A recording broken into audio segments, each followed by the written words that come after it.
아침 묵상에 오신 여러분들을 환영하고 축복합니다. 하나님께 새로운 날을 허락하셨는데요. 새로운 날을 걸면 새로운 은혜로 오늘 하루 우리 인생을 지킬 줄 믿습니다. 오늘은 포도주와 여름 실과를 모으라라는 제목을 가지고 예레미야 40장 1절부터 16절까지 말씀을 좀 살펴봤으면 좋겠습니다. 우리 2절부터 3절까지 말씀을 같이 한번 읽어볼까요? 사령관이 예레미야를 불러다가 이르되 내 하나님 여호와께서 이곳에 이 재난을 선포하시더니 여호와께서 그가 말씀하신 대로 행하셨으니 이는 너희가 여호와께 범죄하고 그의 목소리에 순종하지 아니하였으므로 이제 이루어졌도다. 이 일이 너희에게 임한 것이니라. 예. BC 586년에 예루살렘 성이 완전히 바벨론에 의해서 함락이 됩니다. 그리고 유다 사람들이 전부 다 바벨론의 포로로 잡혀가요. 이 포로로 잡혀간 일행 중에 누가 있었냐면 예레미야가 함께 있었어요. 그런데 감사하게도 하나님께서 그 바벨론의 사령관의 눈에 예레미야를 띄게 하셨어요. 그래서 이 사령관이 예레미야를 불러다가 이야기합니다. 뭐라고 이야기하냐면 내 하나님 여호와께서 이곳에 재난을 선포하시더니 여호와께서 말씀하신 대로 행하셨으니 이는 너희가 여호와께 범죄하고 그의 말씀에 순종하지 아니하였으므로 이제 이루어졌도다 라고 이야기를 해요. 지금 보세요. 바벨론의 사령관이잖아요. 그럼 자기들이 유다한테 이겼어요. 이겼는데 뭐라고 이야기하냐면 우리가 이긴 게 우리가 힘이 세서 이긴 게 아니라 너희가 패배한 이유가 뭐냐? 너희가 너희 하나님 여호와께 불순종했다는 거예요. 너희가 범죄하고 불순종해서 하나님이 너희를 심판했다라고 이야기하는 거예요. 사실 예레미야가 하나님의 심판에 대한 메시지를 전했잖아요. 그런데 유다 사람들은 아무도 믿지 않았어요. 그런데 오히려 이방인 장수가 그 하나님의 메시지를 인정하는 모습들을 보게 돼요. 정말 안타까운 이야기죠. 우리도 종종 그런 경우들이 있죠. 교회 안 다니는 사람들이 교회의 문제에 대해서 더 많이 하는 경우들이 있어요. 야, 너희가 성경에 이렇게 이야기하잖아. 그런데 너희는 왜 그렇게 못 살아? 물론 그들이 하나님을 믿는 건 아닙니다. 그런데 그들이 우리의 문제나 우리의 모습에 대해서 보다 정확히 진단할 수 있어요. 그날에 그랬던 거예요. 바벨론의 사령관이 명확히 유다의 문제를 지적한 거예요. 너희의 문제는 하나님 앞에 불순종하고 정말 범죄했다는 거예요. 하나님 앞에서. 그러면서 이 바벨론 왕의 사령관은 예레미야에게 제안을 한 가지 하게 됩니다. 그 제안이 뭐냐면 4절이에요. 4절 같이 한번 읽어볼까요? 보라, 내가 오늘 내 손에 사슬을 풀어 너를 풀어주노니 만일 내가 나와 함께 바벨론으로 가는 것을 좋게 여기거든 가자, 내가 너를 선대하리라. 만일 나와 함께 바벨론으로 가는 것을 좋지 않게 여기거든 그만두라. 보라, 온 땅이 내 앞에 있나니 내가 좋게 여기는 대로 옳게 여기는 곳으로 갈지니라 하니라. 예. 뭐라고 하냐면 보라, 내가 오늘 내 손에 사슬을 풀어 너를 풀어줄 것이다. 예레미야를 풀어주게 됩니다. 하나님께서 그 마음을 움직인 거죠. 그러면서 선택권을 줘요. 선택권은 뭐냐면 나랑 같이 바벨론으로 가자는 거예요. 바벨론으로 가면 어떻게 됩니까? 내가 그곳에 선대할 것이다. 그곳에 내가 너를 포로로 대접하지 않겠다는 거예요. 바벨론의 온갖 좋은 것들을 다 너에게 주고 정말 너에게 좋은 조건 써서 네가 하고 싶은 걸 다 할 수 있게 해주겠다는 거예요. 그럼 아니면 여기 남아도 된다. 예루살렘에 남아라. 남아서 네가 가고 싶은 곳으로 가라. 라고 선택권을 주는 거예요. 여러분이라면 어떻겠어요? 바벨론은 어떤 곳입니까? 모든 것이 보장된 거예요. 화려한 성과, 부와, 명예와 안락한 삶을 보장된 곳이에요. 그럼 예루살렘은 어떻습니까? 예루살렘 폐허예요. 폐허하고 무너지고 아무것도 없는 땅이에요. 소망이 없는 땅이에요. 그럼 여러분들은 무엇을 선택하겠어요? 그런데 예레미야는 예루살렘에 남기로 선택합니다. 왜 남기로 선택을 했을까요? 믿음이 있었기 때문이에요. 어떤 믿음이 있을 거예요? 이 땅을 하나님께 회복시킬 것이다. 비록 지금은 우리는 붕괴하지만 우리를 심판하지만 하나님께서 이 땅을 회복시킬 것이라는 믿음을 가지고 이 땅에 남은 것. 여러분, 우리도 마찬가지란 거예요. 여러분, 세상은 온갖 좋은 것들, 화려한 것들, 멋진 것들로 우리를 유혹하죠. 그런데 때로는 믿음의 길은 초라해 보이고 정말 믿음의 길은 정말 모든 것이 소망이 없고 폐허가처럼 보이고 쓸쓸하고 외롭고 지치는 길이. 그럼에도 불구하고 이 믿음의 길 끝엔 참된 생명이 있다고 우리는 알기 때문에 믿음의 길을 가는 거죠. 그날에 예레미야에게 선택의 기회가 있습니다. 바벨론과 예루살렘. 우리에게도 늘 매일의 삶 가운데 선택의 순간이 있는 거예요. 바벨론과 예루살렘. 세상이 약속한 세상의 온갖 좋은 것들과 또 하나님이 약속한 믿음의 길. 믿음을 버리고 세상의 길을 갈 것이냐?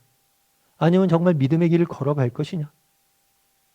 비록 지금 당장 소망이 없다 할지라도, 지금 당장은 너무 모든 것이 희미해지고, 지금 당장 너무나 폐허가 인 것처럼 보인다 할지라도 믿음의 길을 갈 수 있느냐?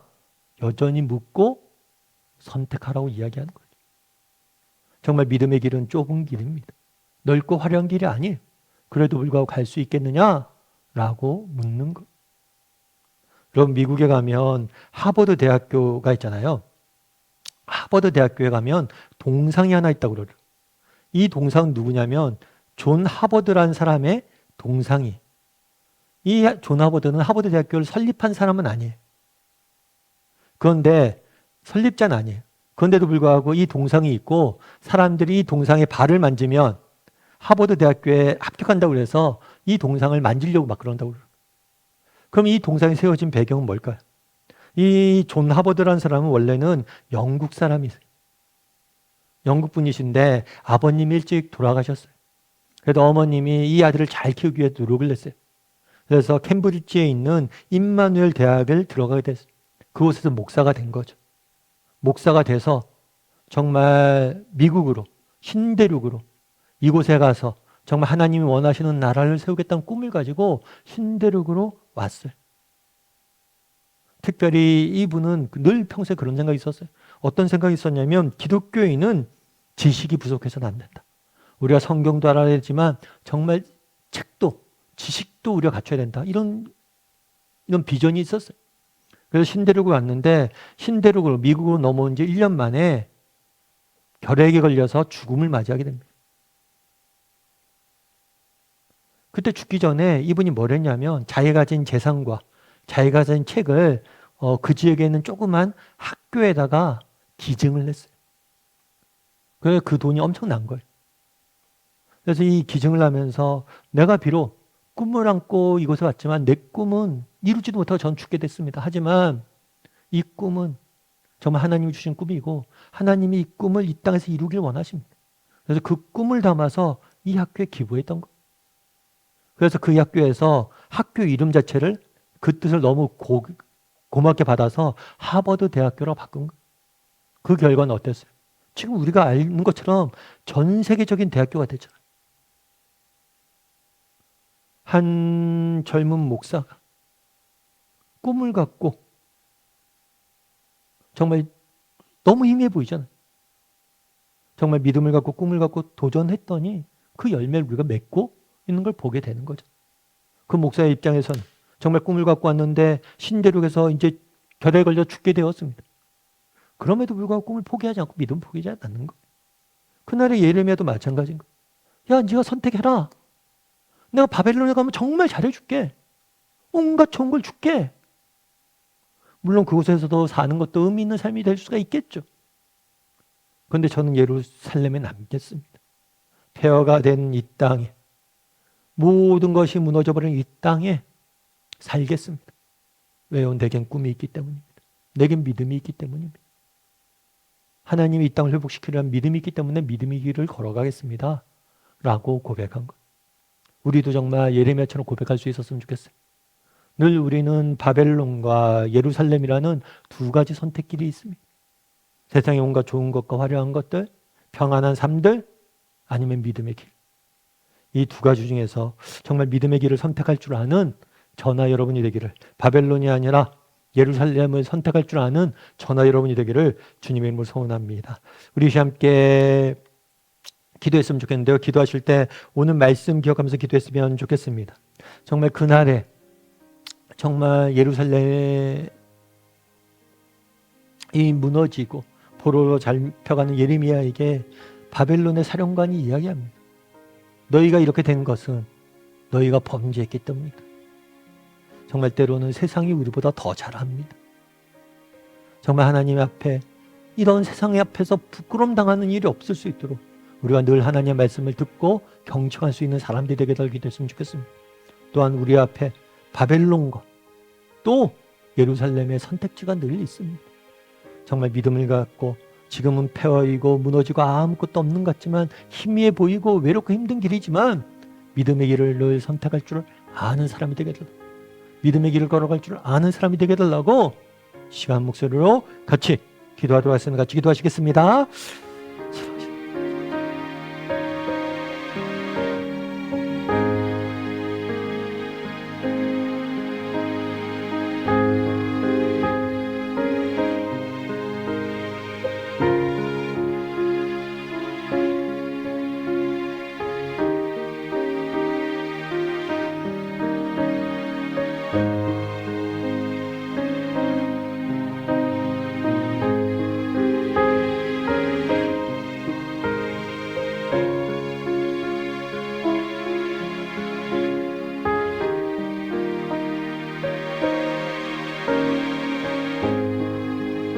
사랑의 하나님, 그날에 정말 바벨론의 포로로 잡혀가는 유다 사람들에게 너희가 이렇게 된 것은 정말 너희가 하나님 말씀에 순종하지 아니하고 범죄했기 때문이다 라고 이야기하는 바벨론 사령관의 모습을 보게 됩니다. 우리 역시 세상 사람들에게 이런 부끄러움을 당하지 않게 도와주시옵소서. 성경이 이렇게 말하는데 너희가 왜 그렇게 사냐? 라는 부끄러움을 당하지 않도록 하나님 우리를 지켜주시옵소서. 또한 그날에 바벨론과 예루살렘 네가 좋은 것을 선택하라 라고 이야기합니다. 바벨론의 화려한 것들이 아니라 지금은 비록 폐허이고 무너지고 소망이 없지만 하나님의 약속을 믿고 예루살렘을 선택하는 예레미야의 모습을 보게 됩니다. 우리도 예레미야처럼 힘들고 어렵지만 때로는 좁은 길처럼 보이고 때로는 험난해 보여도 정말 믿음의 길을, 이 길의 끝에 생명이 있음을 알고 믿음의 길을 선택할 줄 아는 우리 모두가 될 수 있도록 주여 은혜를 더하여 주시옵소서. 아버지, 오늘 하루 또 세상 속에 살아가야 됩니다. 아버지 하나님, 바벨론의 화려함을 쫓는 삶이 아니라 하나님이 말씀하신 믿음의 길 예루살렘을 향해 나아가는 우리 모두가 될 수 있도록 주여 은혜를 더하여 주시옵소서. 오늘 하루도 우리와 함께 할 줄 믿사오며 모든 말씀 예수님의 이름으로 기도드립니다. 아멘.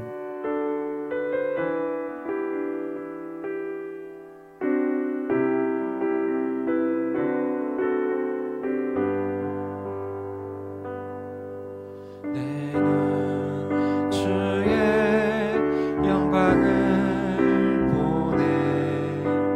우리 가운데 계신 주님, 그 빛난 영광 온 하늘 덮고 그 찬송 온 땅 가득해. 내 눈 주의 영광을 보네. 찬송 가운데 서신 주님, 주님의 얼굴은 온 세상 향하네. 권능의 팔을 드셨네. 주의 영광 이곳에 가득해. 우린 선의 주님과 함께 찬양하며 우리는 전진하리. 모든 열방 주 볼 때까지. 하늘 아버지 우리 새롭게 하사 열방 중에서 주를 섬기게 하소서.